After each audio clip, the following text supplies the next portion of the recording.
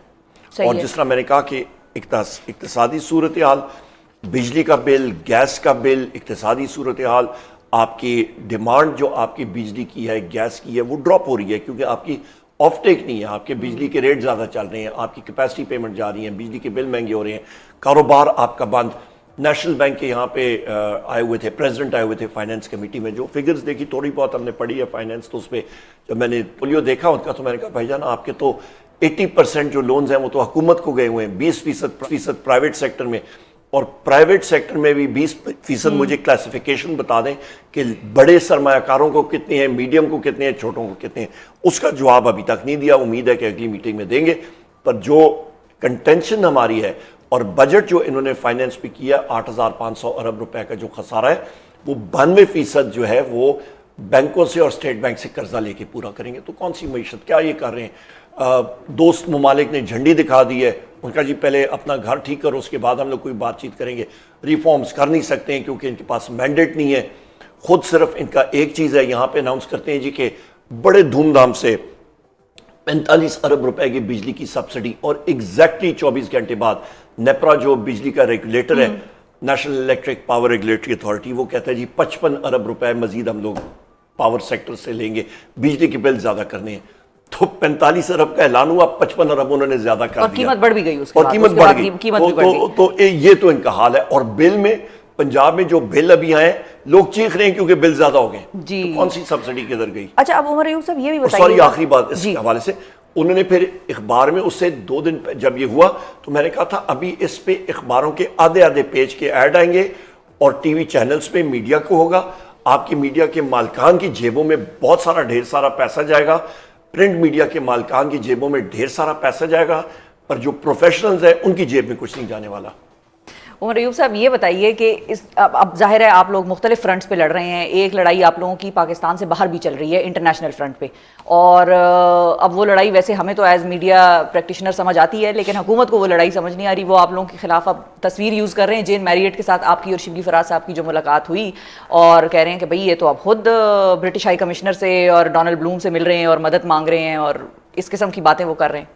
تو آپ لوگوں کی ان میٹنگز میں کیا بات ہو رہی ہے, اور دنیا میں اب آپ لوگوں کا موقف کیا ہے جو آفیشیلی جا رہا ہے؟ جین میریٹ صاحبہ نے برٹش ہائی کمشنر ہے پاکستان نے ایک ڈنر پہ بلایا, بلکہ 2 بار ڈنر میں بلایا. جو بات چیت ہوتی ہے ملک کے حوالے سے وہ بات چیت ہوئی, پولیٹیکل سچویشن کے بارے میں, اکنامک سچویشن کے حوالے سے, اور وہ چاہتے ہیں کہ جی ملک میں اقتصادی استحکام آنا چاہیے. وجہ کیونکہ وہ لوگ بھی IMF اور ورلڈ بینک اور ان لوگوں کے ساتھ انکلوز ہیں. ڈیفڈ جو ہے انویسٹرز بھی ہیں, وہ یہاں پہ پیسہ دیتے ہیں, تو ظاہری بات ہے وہ پوچھتے ہیں, وہ ہر مکتبہ فکر سے پوچھتے ہیں. اور میں اکنامک افیئرز کا منسٹر رہ چکا ہوں, انرجی منسٹر, فائنینس میں رہا ہوں, ECC کا الحمدللہ میں چیئرمین رہا ہوں, تو لہٰذا وہ اپنی انڈرسٹینڈنگ کے لیے وہ پوچھتے ہیں.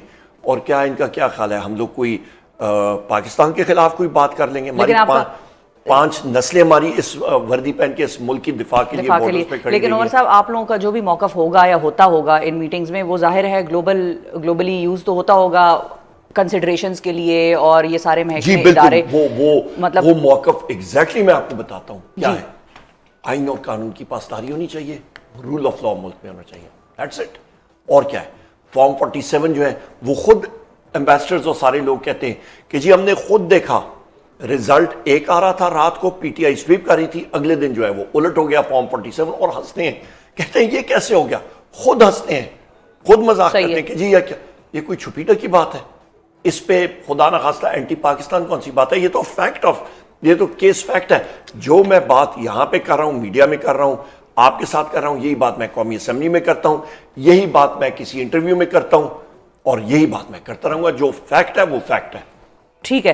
اچھا عمر ایوب صاحب ایک اور فائنلی کویسچن, کیونکہ وہ درمیان میں رہ گیا تھا, میں بریک پہ چلی گئی تھی. اچکزئی صاحب کو خان صاحب نے نامینیٹ کیا تھا کہ وہ گورنمنٹ سے مذاکرات کرنے کے لیے ہماری طرف سے مین لیڈ ہوں گے. وہ مذاکرات گورنمنٹ کے ساتھ کہاں تک پہنچے اور وہ کب شروع ہوں گے, ان کے بارے میں تو ہم نے کچھ سنا ہی نہیں بعد میں. کہ میں نے سنا اچکزئی صاحب وہ کہتے ہیں وہ یا ان کی بات چیت یا کوئی ہوگی, ابھی تک انہوں نے ہمیں بھی نہیں بتایا, وہ کر رہے ہوں گے ضرور.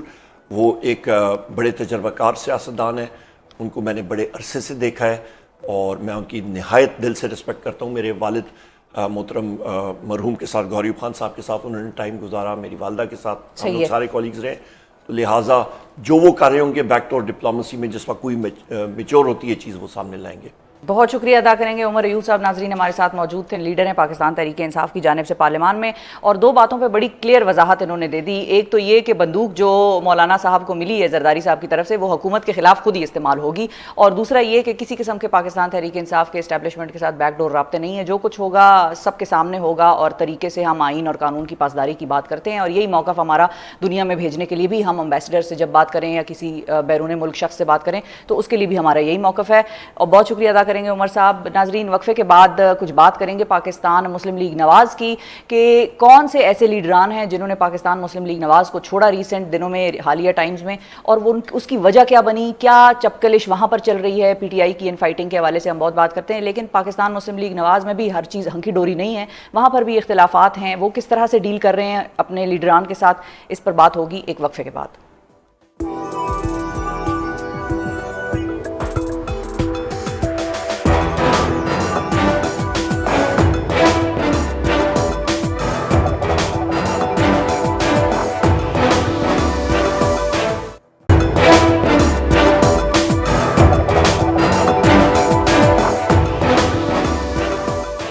ویلکم بیک ناظرین. اب بات کریں گے پاکستان مسلم لیگ نواز سے ہونے والی پولیٹیکل فلائٹس کی، اور انہی شخصیات میں ایک نام ڈاکٹر آصف سعید کرمانی کا بھی شامل ہے کہ جنہوں نے نون لیگ کے ساتھ ایک طویل عرصہ گزارا اور اب ان کی جو طویل اننگز ہیں وہ اپنے اختتام کو پہنچی.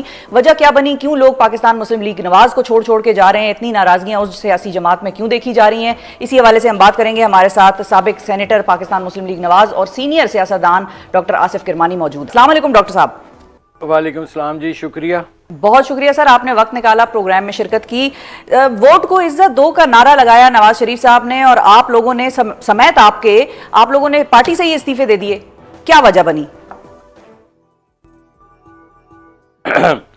آپ نے جو فرمایا ووٹ عزت دو کا نعرہ، وہ جب نعرہ ختم ہو گیا تو پھر نیریٹو بھی ختم ہو گیا، پھر پارٹی کا بھی جو حال ہوا وہ آپ کے سامنے ہے.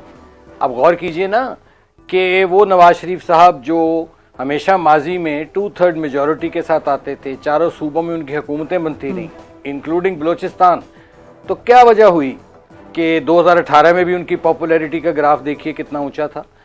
تو یہ پھر لمحہ فکری ہے نا سوچنے کا کہ بھئی پھر 2024 کا جو الیکشن ہوا اس میں کہاں پھر پی ایم ایل این کھڑی ہوئی آ کے، اور جو آج حال ہے جماعت کا تو آپ کے سامنے ہے. تو یہ صرف ووٹ کو عزت دو کا جو نیریٹو تھا، جب آپ نے اس سے یو ٹرن لیا اس کے بعد پھر آپ کے حالات بگڑنے شروع ہو گئے. اور اب یہ ہے کہ خود ان کو سمجھ نہیں آ رہی پارٹی والوں کو کہ پارٹی جا کس طرف رہی. تو کرمانی صاحب پھر یہ ٹرانزیشن آپ کو سمجھ میں آئی جماعت؟ کیونکہ اب میڈیا کو یا باقی مبصرین کو، سیاسی مبصرین کو تو یہ ٹرانزیشن سمجھ میں نہیں آئی کہ ایک طرف پولیٹیکل گراف جو پاپولیرٹی کا ہے وہ نیچے جا رہا ہے، دوسری طرف اتنا پاپولر نیریٹو میاں صاحب نے چھوڑ دیا. تو یہ ٹرانزیشن کس طرح سے بنی، کیوں بنی، کیا وجہ بنی، یہ کچھ سمجھ میں آئی آپ کو بات؟ اب میرے تو سمجھ کافی آتی ہے اور باقی کسی کو آئے نہ آئے. ہمیں بھی سمجھائیں کرمانی صاحب. بھی ایک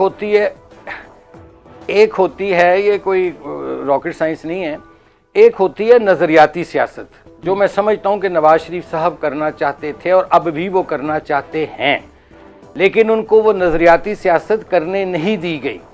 اور جب آپ پھر پاور پالیٹکس آپ کا نیریٹو بن جاتا ہے، جب پاور پالیٹکس آپ کا مد نظر ہوتی ہے تو پھر جماعتوں کا یا نظریات کا وہی حال ہوتا ہے جو آج مسلم لیگ نون کا 8 فروری 2024 کو ہوا.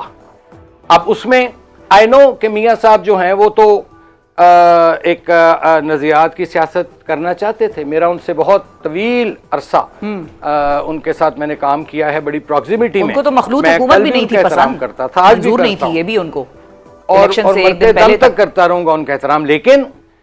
لیکن میاں صاحب کو اب جو لوگ ہیں جو کہ ایک انتہائی میں کیا کہوں کہ اوور ایمبیشس ہیں، جو لوگ جن کو جھنڈے کے علاوہ اور پروٹوکول کے علاوہ ان کو رات کو نیند نہیں آتی، انہوں نے نواز شریف کو پہلے بھی بے بس کیا، اب بھی کیا انہوں نے بے بس. اب نتیجہ دیکھ لیں جو سڑک پہ حال ہے آپ کا. تو یہ ایک نیریٹو لیس اس وقت ہے پی ایم ایل این، تو ظاہر ہے میں یہ باتیں جو ان سی تھیں میاں صاحب کو آن ریکارڈ ہوں، پارلیمنٹ کے فلور پہ بھی میاں صاحب کے ساتھ جب میرا رابطہ فریکوینٹ رہتا تھا، میں تب بھی ان کی خدمت میں عرض کرتا رہتا تھا کہ معاملہ سر ٹھیک نہیں ہے، ہمارا مقابلہ عمران خان سے نہیں ہے، ہمارا مقابلہ اس ملک کی مہنگائی سے ہے، غربت سے، بے روزگاری سے ہے، جاب لیس یوتھ ہے، اس کا کچھ سوچیں۔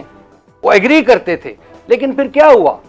تو پھر کیا کرمانی صاحب، پھر کیا شہباز شریف صاحب اور مریم نواز صاحبہ کی سیاست حاوی آ گئی میاں نواز شریف صاحب کی سیاست پہ؟ صرف انہی کی حاوی نہیں آئی، باقی بھی اور لوگ ہیں، وہ لوگ جو کہ میاں صاحب کی رائے کو تبدیل کرنے پر قدرت رکھتے تھے اور رکھتے ہیں، جن کے اپنے ذاتی مفادات ہیں، جن کی کوئی ویلیو نہیں ہے، جن کو اگر نواز شریف کی وہ تصویر نہ لگائیں ان کے گھر والے ان کو ووٹ نہ دیں، ان لوگوں نے آج جو پارٹی اور نواز شریف صاحب کو جہاں لا کے کھڑا کیا ہے اس کے ذمہ دار یہ ٹولہ ہے جو ان سا ایک جہازوں میں اڑ کر لندن جاتا تھا اور فیصلے تبدیل کراتا تھا۔ سب کو پتا ہے، یہ کون سی اب کوئی چھپی ہوئی بات ہے، ڈھکی بات ہے؟ لیکن کرمانی اس صاحب کا نقصان ہوا جماعت کو۔ اور جو لوگ ہیں یہ کون لوگ ہیں؟ یہ تو کیونکہ ظاہر ہے میاں صاحب کو بھی تو سمجھانے کی ضرورت ہے نا۔ آپ لوگوں نے جو مین ان کے پارٹی کے رینکس میں جو ان کے ساتھ سینئر لیڈران تھے، آپ ہو گئے، شاہد خاقان عباسی ہو گئے، مفتاح اسماعیل، یہ سارے لوگ جب ان کو چھوڑ کے ہی چلے گئے تو پھر تو پیچھے جو ان کے پاس بچا پھر انہوں نے تو اپنی سیاست پھر انہی کے ساتھ کرنی ہے نا، انہی کی ایڈوائز لیں گے، انہی کی بات سنیں گے۔ آپ لوگ بھی تو چھوڑ گئے۔ اچھا چلے، ہم نے تو پارٹی میں اختلاف کیا اور بانگے دہل کیا، تو کیا جمہوری پارٹیوں میں اختلاف رائے جو رکھتا ہے اس کو سائیڈ لائن کر دیا جاتا ہے؟ جب ایسے لوگوں کو جو صاحب الرائے تھے، جن لوگوں کا اپنے نام لیا، شاہد صاحب کا بھی جی، اور بھی مہتاب صاحب کا بھی، جو صاحب الرائے لوگ تھے، جن کی قربانیاں ہیں، سیکریفائزز ہیں، تو وہ میرے سے تو وہ سینئر لوگ تھے۔ جب آپ اختلاف رائے نہیں برداشت کریں گے اور جو سب اچھا کہنے والے جو ہیں، جو خوش آمدید ٹولہ ہے جس کو میں کہتا ہوں، جب وہ آپ کے ارد گرد ہوگا تو اس کے بعد پھر ایک عقل و دانش کی، فہم کی، فراست کی کون سنتا ہے بات؟ جی یہی تو مجھے گلہ ہے، یہی مجھے نواز شریف صاحب سے، جن کی میں آج بھی عزت کرتا ہوں، مرتے دم تک کرتا رہوں گا، یہی گلہ ہے کہ یہ وہ نواز شریف صاحب رہے ہی نہیں ہیں، ان کو رہنے نہیں دیا گیا، ان کو رہنے نہیں دیا گیا۔ اور جو ٹولہ ارد گرد اکٹھا ہوا ہے وہ خوش آمدی ہے، اونچے اونچے سروں میں درباری راگ لگانے والا ٹولہ ہے۔ یہ کون ہے ان میں سے مسلم لیگی؟ مجھے ایک بتائے ذرا، کون جینون مسلم لیگی ہے؟ کوئی کسی جماعت سے اٹھ کے آیا، کوئی کسی جماعت سے اٹھ کے آیا اور سینے پہ مسلم لیگ کی تصویر لگا کے، جھنڈا لگا کے اپنے آپ کو کوئی مسلم لیگی بن جاتا ہے؟ مسلم لیگ ایک تاریخ ہے، اور نواز شریف نے، میاں صاحب نے اس جماعت کو اپنا خون پسینہ دیا۔ یہ تو ڈرائنگ روم کی جماعت کہلائی جاتی تھی قائد اعظم کی وفات کے بعد سے، تو نواز شریف صاحب نے اس جماعت کو عوامی جماعت بنایا۔ اب یہ چند جو لوگ ہیں، جو یہ خوش آمدید ٹولہ ہے، جن کا نہ کوئی آگا ہے نہ کوئی پیچھا ہے، یہ دوبارہ اس کو ڈرائنگ روم میں گھسا کے لے گئے۔ نواز شریف کو بھی ڈرائنگ روم میں گھسا دیا، جماعت کو بھی ڈرائنگ روم میں گھسا دیا۔ لیکن کرمانی صاحب وقت کا تقاضا، آپ دیکھیے نا، زمینی حقائق دیکھیے، زمینی حقائق دیکھیے۔ جی آج لوگ بجلی کے بل دے دے کے پاگل ہو چکے ہیں۔ کل میں لیسکو کے دفتر بیٹھا ہوا تھا اپنے کسی ذاتی معاملے میں، وہاں غریب آدمی آیا جس کے پھٹے کپڑے تھے اور اس کی شیو نہیں اس نے کی ہوئی تھی، لگتا تھا 2 مہینے سے، اور نہایا نہیں ہوا تھا، ہاتھ میں 12,000 روپے کا بل لے کے چیخے مار رہا تھا جی کہ میرا 12,000 کا بل آ گیا، میرے تو ایک پنکھا اور ایک بتی چلتی ہے۔ آپ گراؤنڈ ریئلٹی دیکھیں کہ ہو کیا رہا ہے۔ لوگ بھوک سے مر رہے ہیں، مہنگائی سے مر رہے ہیں، آپ جھوٹ بول رہے ہیں لوگوں کے ساتھ، آپ غلط بیانی کر رہے ہیں کہ مہنگائی کم ہو گئی ہے۔ انہوں نے پوچھے نا، یہ اسٹیٹ بینک کا گورنر کون ہے؟ یہ میں نہیں جانتا اس کو۔ یعنی ایک آپ اتنا جھوٹ بولو لائک گوبلز کے یہ سچ معلوم ہو لگے؟ نو، گراؤنڈ ریئلٹی از ڈفرنٹ، اور نواز شریف صاحب کو اس گراؤنڈ ریئلٹی کو سونر اور لیٹر سمجھنا چاہیے، اس سے پہلے کہ بالکل ہی دیر ہو جائے۔ اچھا کرمانی صاحب، آپ کی بات بالکل صحیح ہے کہ گراؤنڈ ریئلٹی سے وہ شاید ڈسٹنٹ ہو سکتے ہیں، لیکن گراؤنڈ ریئلٹی ایک یہ بھی ہے کہ پارٹی بھی ڈائنامکس بدلتی رہتی ہیں، وقت کے ساتھ نئی لیڈرشپ آتی ہے۔ ہو سکتا ہے جو سینئر سیاستدان ہیں، آپ ہو گئے، شاہد صاحب ہو گئے، ہو سکتا ہے آپ لوگ نہ یہ تسلیم کر پا رہے ہوں کہ نئے لوگ آ گئے ہیں اور اب ان کی باری ہے، مریم نواز صاحبہ آ گئیں، ان کی اپنی ٹیم ہے، اپنے لوگ ہیں ان کے ساتھ، تو اب وہ آئیں گی اور وہ عہدے سنبھالیں گی۔ یا کیونکہ میری بات ہوئی تھی، ہم نے انٹرویو کیا ایاز صادق صاحب کا، تو ایاز صادق صاحب بھی آپ لوگوں سے بڑے نالاں تھے۔ وہ کہتے ہیں کہ اگر مجھے ایک مرتبہ بھی پارٹی نے ٹکٹ دیا ہو تو میں پارٹی نہیں چھوڑوں گا، میں سیاست چھوڑ دوں گا، لیکن ان لوگوں کو ٹکٹ نہیں ملے، اس وجہ سے انہوں نے پارٹی چھوڑ دی، ان کو چاہیے تھا سیاست چھوڑ دیتے۔ انہیں آپ یہ پوچھیں ایاز صادق صاحب کو، میں اس پر بہت بات کر سکتا ہوں، وہ خود تو پی ٹی آئی چھوڑ کے آئے تھے. 1997 کا جو الیکشن تھا ان کی تو ضمانت ضبط ہو گئی تھی. انٹرسٹنگ. وہ تو پی ٹی آئی میں رہتے، پھر اب اس پی ٹی آئی میں رہ کے سیاست کرتے، کیوں نون لیگ جوائن کی؟ پھر میں وہی کہتا ہوں نا، یہ سارے پاور پالیٹکس کے شاخسانے ہیں. ان لوگوں کو اقتدار چاہیے. تو چھوڑے پر میں بہت باتیں کر سکتا ہوں.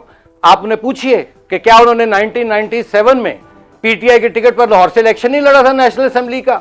اور جو مرحوم فوت ہو گئے طارق عزیز صاحب، انہوں نے ان کی ضمانت نہیں ضبط کرائی تھی؟ باتیں کرنے کو کرتے رہے جو مرضی، آئی ڈونٹ کیئر.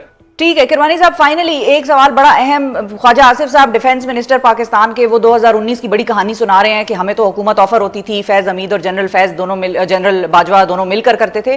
کیا نواز شریف صاحب کو ان ساری کہانیوں کا علم تھا اور وہ آن بورڈ تھے اس طرح کی حکومت لینے پر؟ کیونکہ یہ تو آج بتا رہے ہیں کہ ہمیں تو یہ آفر کر چکے ہیں، ہم نے اگر نہیں لیے تو اس پہ تو ہمارا شکر ادا کرنا چاہیے عمران خان کو. دیکھیے، اگر تو نواز شریف صاحب کو علم تھا تو میں افسوس ہی کر سکتا ہوں، لیکن اگر ان کو علم نہیں تھا تو جو حکومت چینج ہوئی تھی، دیکھیں وہ تو ایک ووٹ آف نو کانفیڈنس، ایک آئینی طریقے سے ہوئی حکومت چینج.